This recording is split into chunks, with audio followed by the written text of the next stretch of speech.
Hello and welcome to Mentors Coaching FM, the show that helps you tame the business beast and build a marketing machine so that you can focus on helping your clients get the transformation you promise.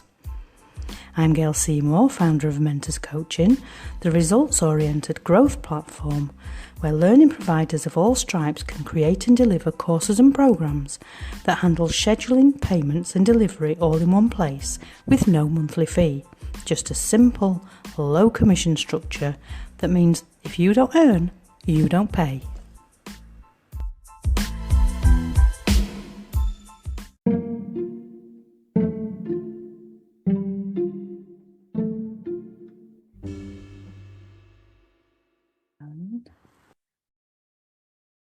Hello, my lovelies, and today I have a very special guest to speak on a subject which, if not close to our hearts, is certainly of very strong strategic importance for all of us as coaches, consultants, business owners of any kind.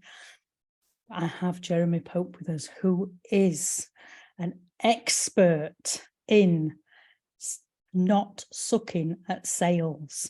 And so I'm not going to fully expand on Jeremy's history, other than to tell you that he's a stage and clinical hypnotherapist and comes from a coaching background. I'm not going to tell you more than that because I'm going to hand over to Jeremy to actually share his story with us. So Jeremy, if you'd just like to very briefly tell us a little bit more about who you are, where you are now in life, and how you got there. Okay. I got here through mistakes primarily. So it's a very wandering journey. So I love the way you put that, by the way, how to stop sucking at sales. I don't think I've ever described myself that way, but that is a big part of it. It really is. So thank you. What I did as a clinical hypnotist, I did that for 10 years, and I did some stage hypnosis as well. And I found that despite all the jokes about hypnosis, like, oh, well, you can sell anything then, or things like that. Well, why do you bother selling at all? I did learn a couple of really important skills from that time, but it was how to listen. And so now I've got the $1 million ear game that we play with people, how to listen your way to $1 million in your business and things like that. But it taught me to be much more literal than I previously was. And that's been a fun journey in itself. And we can talk about that if you want. But my background, I think you're asking for my story more than, okay, yeah. So I started selling when I was in college. So I was in college for 1 year before I dropped out miserably. And I was selling door to door to lawyers' offices, selling real estate paralegal services to lawyers' offices. And in the hot South Georgia sun, wearing a tie, because I thought that at age 19, you had to wear a tie and a coat to be taken seriously. So I was just sweating through my coat all the time. So I learned a lot about what you don't have to do from the very beginning. But I've been selling something almost my entire adult life. And I didn't realize I was in sales for a long time. And I was very resistant to learning sales and marketing for a long time. I resented the idea of learning a free consultation sales process, for instance. It wasn't until 2005, I guess I was about 25, 24, 25, something like that. I was born 1981. So everybody can steal my identity now. But in that year, I learned how to use a multi-step marketing and sales process from my hypnosis mentor. And I was very grateful for that eventually. But at first I was just like, oh man, people would call me up and they'd buy a hypnosis package on the phone. And this free consult thing, this is going to lower my effective hourly rate pretty significantly. What am I going to do with this? But it increased retention so much, and it increased my ability to sell much larger packages. And now almost 20 years later, almost everybody in the coaching world is very familiar with and comfortable with a free consult process. But back then it was kind of unusual for hypnotists. And so it was one of the biggest shifts I had to make in my mind. So it's most of what I've done is a story of mental mistakes that I made and emotional mistakes that I made and shifts that I had to get myself through or be helped through by kind mentors and coaches of mine. But that was 10 years. I did that on and off for 10 years. But I've sold a lot of other things. I've sold homes, I've sold mortgages, I've sold health and life insurance and retirement packages. I've been a sales trainer since around 2005, actually. I was doing that. I was already doing sales training for over the phone hypnotists. I've trained about 100 hypnotists how to sell and how to do hypnosis and things like that. So I've been doing sales for about 22 years now and sales training for 17 years. And it's been very rewarding. It's been a lot of fun. But I got into the online space working as the first client success director for a company called Traffic and Funnels. And they helped coaches put together a coaching business. And while it was a kind of a wood chipper culture for employees and for clients, I did learn a lot there. They certainly knew how to make money and still do. And their community really opened my eyes to how a lot of people need help with sales teams. And so now I put sales teams in place and I get people ready for sales teams. And your own sales process has to work properly before you can install a sales team into it. And so we help people get ready for all of that. But that's kind of where I am now. We install sales teams and we help people double and triple their close rates by moving from a taker process to a giver process. And it's been a lot of fun. That's the abbreviated version. And I talked for a long time there. So you talk now. I did warn you that I won't interrupt and give you plenty of time to fully express yourself. That was certainly plenty of time. This is why the whole interview process is really easy when you ask a question and just sit and wait. Because yep. It's Yep. You can get 3 or 4 questions in and we're done. Yep. Because especially when you have the big questions talkers on anyway. like me. Yep. So what we want to talk about today and what we started talking about before we actually came online is that a lot of beginning coaches and people who are in those early stages of setting up the practice and setting up the online platform and everything else, as you described yourself as being, are initially quite reluctant to get into sales, and they find sales icky, and they just don't want to sell. And so how do you help people get over that mentality? Well, there's 2 things that generally have occurred to create that mindset in the first place. One is that most of the people in the coaching world who are starting a business have learned selling, unless they have a sales career previously in corporate or something like that. They have learned sales processes from the BizOp world. Because a lot of the start your own coaching business, I mean, it's kind of a BizOp world. The BizOp world, as compared to a lot of other industries, it treats its clients like children a lot of times. And some of that is the sad reality that most people are not cut out to be entrepreneurs. Like, it's just not the right life path for them, and that's okay. But a lot of BizOp programs, they take clients who fail with them constantly. And so their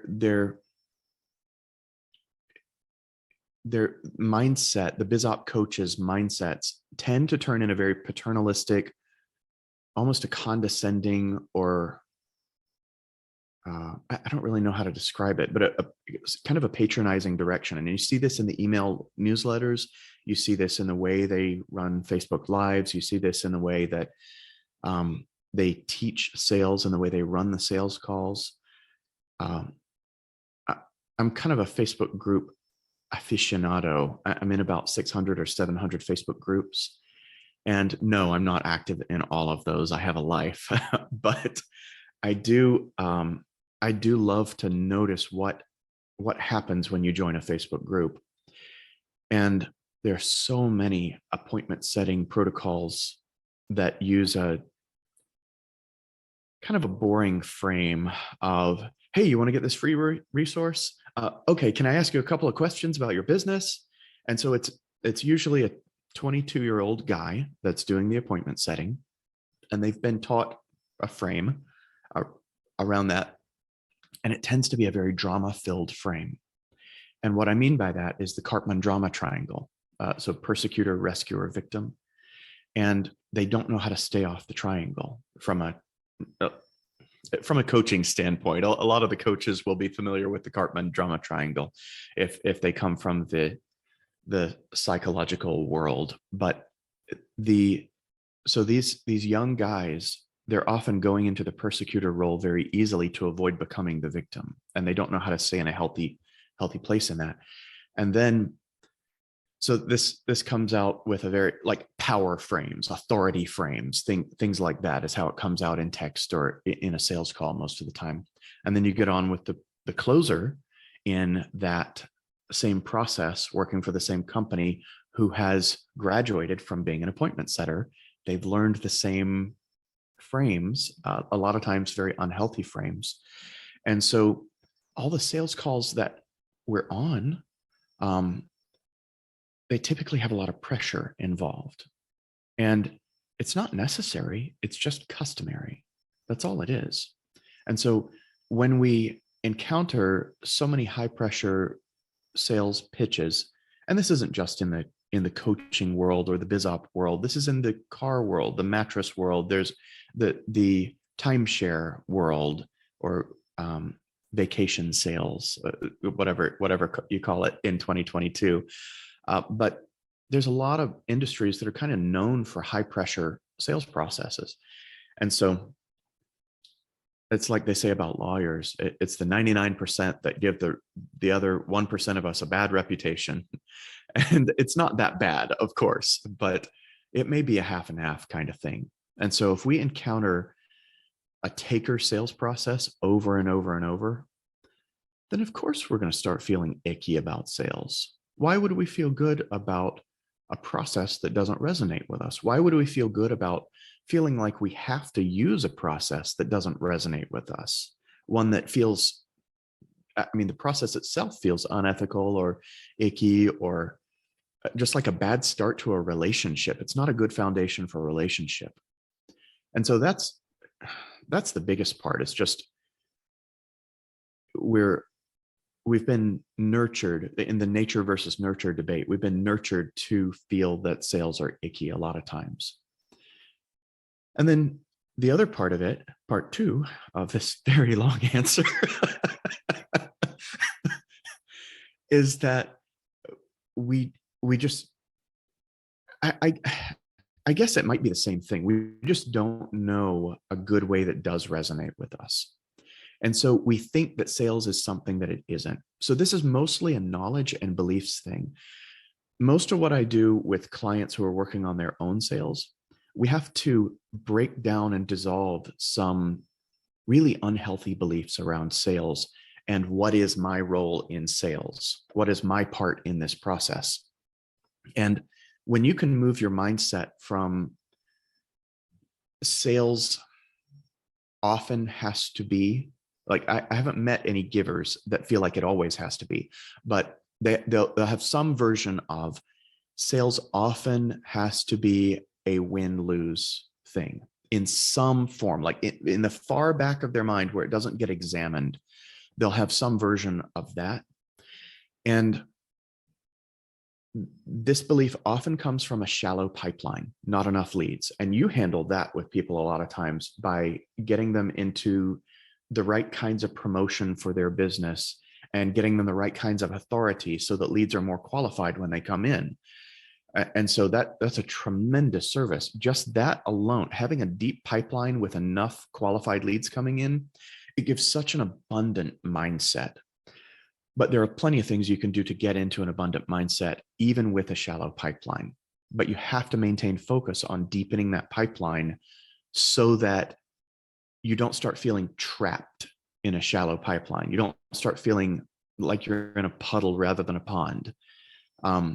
You need to be in a river of leads flowing. You need to be able to take water from the river and put water back in the river. You're part of the life around you. That's what abundance is about. And so when you can make that shift of sometimes sales does have to be a win-lose proposition, or sometimes I have to convince people against their will, or sometimes I have to push to make this happen. Sometimes I have to know better than they do, that paternalistic view. Once you can get into that from the high pressure mindset into a pressure is never necessary, buy-in is always necessary, and this is my dance partner, not my MMA opponent, not my boxing opponent. I'm not playing poker against someone. I don't have to hide my cards. I can put everything on the table comfortably, quite comfortably, and still sell really well. And because it feels natural, I'll sell even better. So those are the two things, the broken beliefs that people have, and then just the encounters that they've had. But the encounters play into the beliefs. The encounters often build those beliefs over time, just like limescale builds up if you've got hard water in your house. It's the same kind of thing. Excellent. Thank you so much. I can't agree with you more. It's just because I always say, you want to hear my sales process. My sales process is, tell me what you want. I'll tell you what I can do. And if there's any overlap, we'll talk numbers. That's it. That's Yep. And so, but let's just explore that a little bit more, because you were talking about the taker and the giver mindset and sales processes. Let's talk a little bit more about the giver sales process and how somebody can actually start to develop themselves in that process and set up that kind of system that they are going to be so much more comfortable with. Okay. Yeah, let's get tactical with it. And you tell me how much detail you want me to get into for your audience. I won't stop you. So, okay. So there are a few things that you can do. I'll start with the higher level, just as I think of them. One is dissolve any mindset blocks all the mindset blocks that you have around, I have to be a taker, or any version of that. You never have to be a taker. And Adam Grant's book, Give and Take, is a good resource for that kind of thing. Go to salescalloverhaul.com/resources, and we will have that book on our page so that you can see the title. You don't have to remember anything or take notes. Just remember this one thing in the podcast, and I'll make sure that we have everything there for you. But Adam Grant's book, Give and Take, talks about a lot of different aspects of being able to be a giver in a world that sometimes feels like a taker's world. But it's not. It's really not. That's a misconception, 100%. And givers prosper. They really do. They have to be effective givers. Like ineffective people do not generally prosper. Once in a while it happens, but they're not prosperous people. So you do have to be an effective person to be a prosperous person. But you can do that and be a giver at the same time easily. And it does fit. And it does feel good. So the beliefs is one big part. Tactical side of belief change. If you don't know you have it, it's going to be very hard to change it. It's going to take months or years or decades to change beliefs that you do not know you have. So start by exposing those beliefs to yourself, write them down or type them out. I mean, nobody cares how you get it as long as it's on the page. And when you have that on the page, then you can very easily start thinking about, okay, what's a healthy version of this belief, or what's the opposite of this belief? Those are two questions that I ask from a coaching perspective very frequently. What's a healthier way of understanding this part of the world? And then run it by your coach. If you're a coach, you know the importance of having a coach yourself.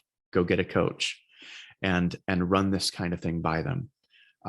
Dissolving unhealthy beliefs will make you faster progress in everything from chronic pain to asthma, allergies, to weight loss, to stop smoking, to phobias, to, I mean, all kinds of stuff. Unhealthy beliefs, or if you come from the charismatic Christian background like I do, then that plus hypnosis is a fun combination among your friends' circles, let me tell you. But we'd call them ungodly beliefs or things like that. But those are the big blockers I found over and over and over. If we're blocked up on something for a couple of sessions, there are beliefs in the way. There are beliefs that are creating a sticking point here that's making it hard to get anywhere on anything else. So focus there. That's almost always going to be your highest leverage point for changing your own behavior. So that's number one thing that you can do without necessarily any, like that doesn't even touch on what happens in a sales call. In a sales call, there are a few things you can do. You can be very transparent for one. I teach a process I call the price up front technique. And this is a modification of two other people's processes mashed up.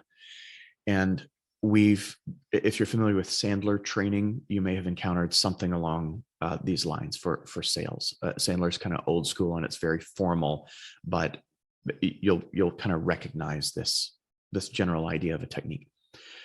So a lot of people, why don't we just do it? And I'll share this as a resource as well on that /resources page, but let's just role play it right now, Gail.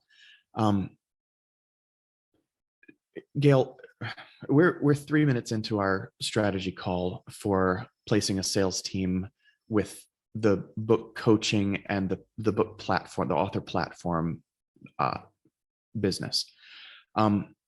Before we go any further, I have to confess something.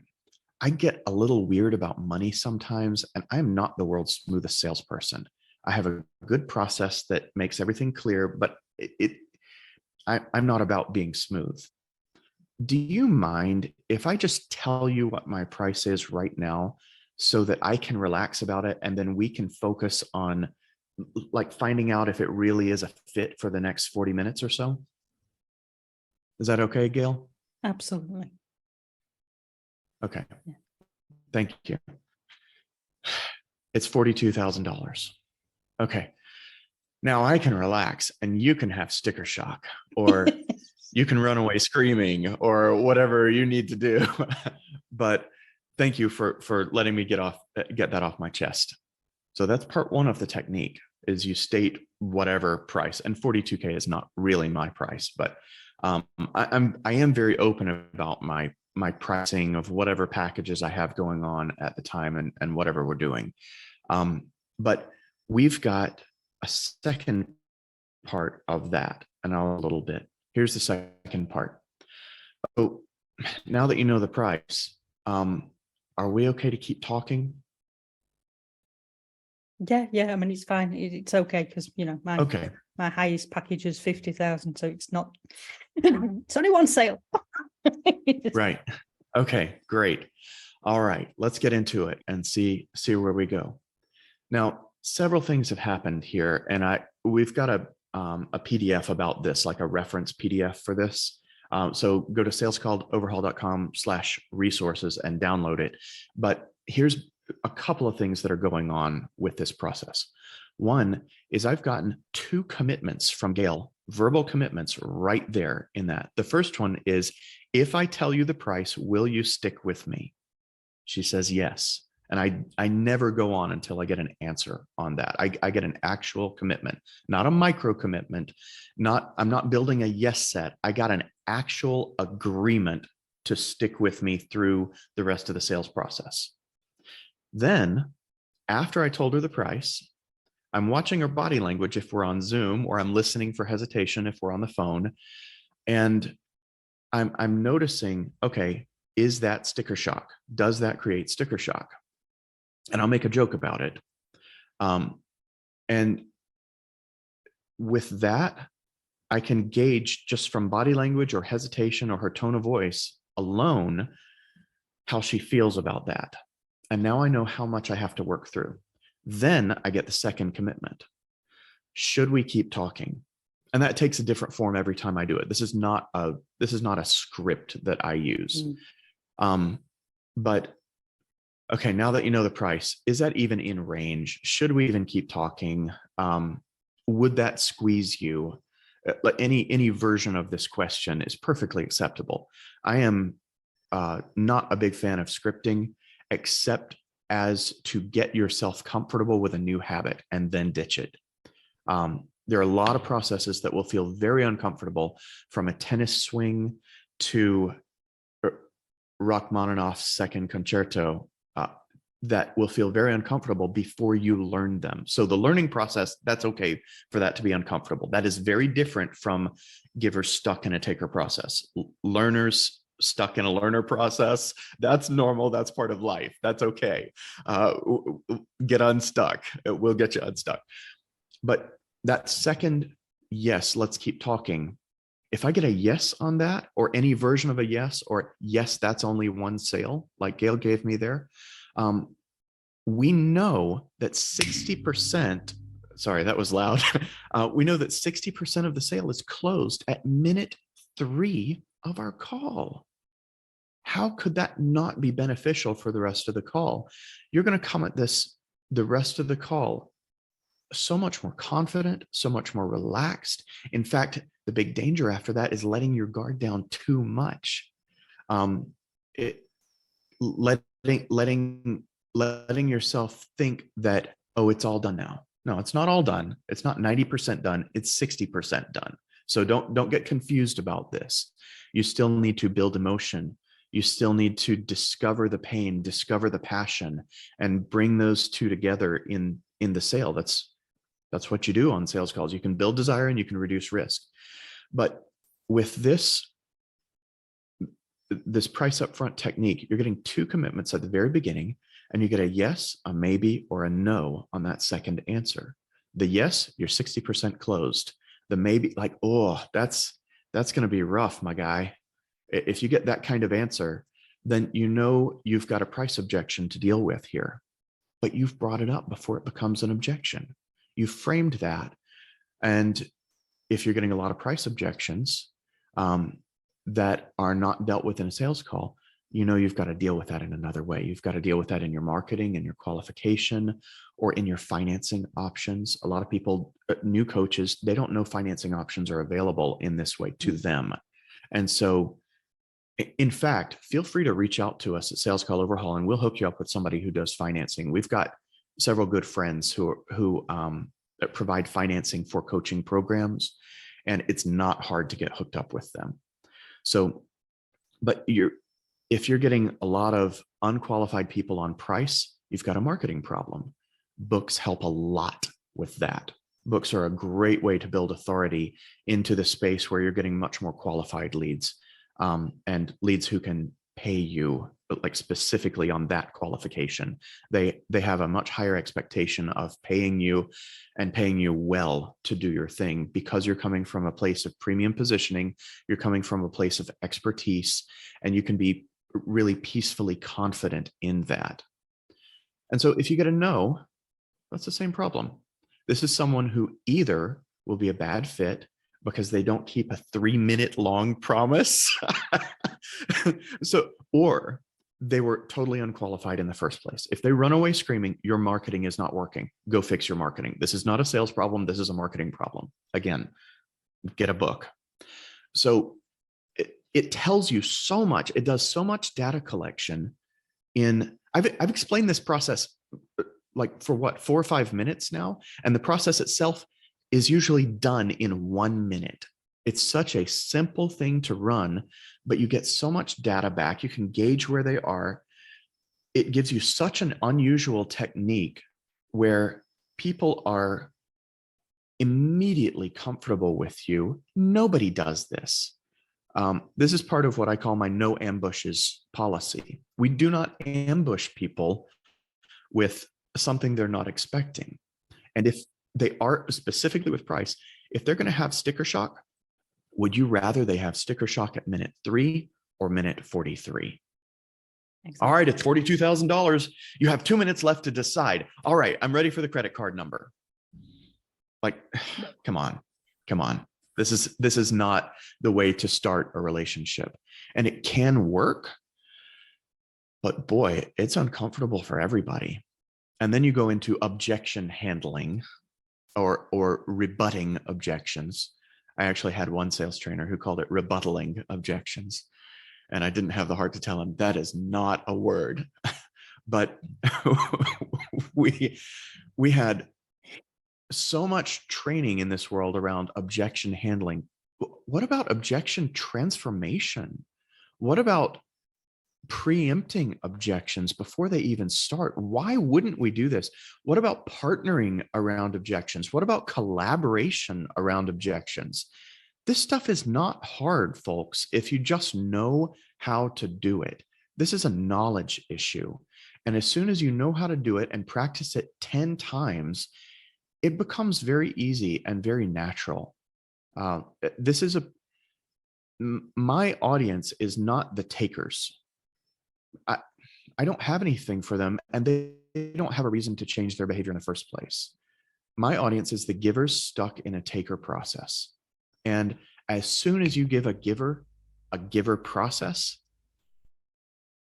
it's over. It's over, because they can slip into that so naturally. And it just brings so much confidence that alone can double or triple close rates, regardless of what other tactics get put in place. Just being comfortable and confident can raise your close rate very significantly. Awesome. I have to be honest, Jeremy, I could keep you here talking all day, but I don't think that'd be fair to you, because I know you've got lots on today. So I just have 2 little questions to finish up with. The first is, if somebody wants to connect with you to learn more about what you do, what are the best ways to do that? What are the resources that you have to share, and where should people connect with you? Absolutely. Go to salescalloverhaul.com/resources. And overhaul is spelled like overhauling an engine, OVERHAUL. salescalloverhaul.com/resources. And that you can chat with us on that page, or you will be able to by the time this podcast publishes. You can find our Facebook group from there. You'll be able to find my newly launched Sales Call Overhaul podcast, where we revamp sales calls on the air. And so all the resources, all the book recommendations, they'll all be on that page. That'll be the perfect place to connect. And we'll have a newsletter of me just screen sharing a couple of articles that I found interesting and talking about it for a couple of minutes through the lens of sales.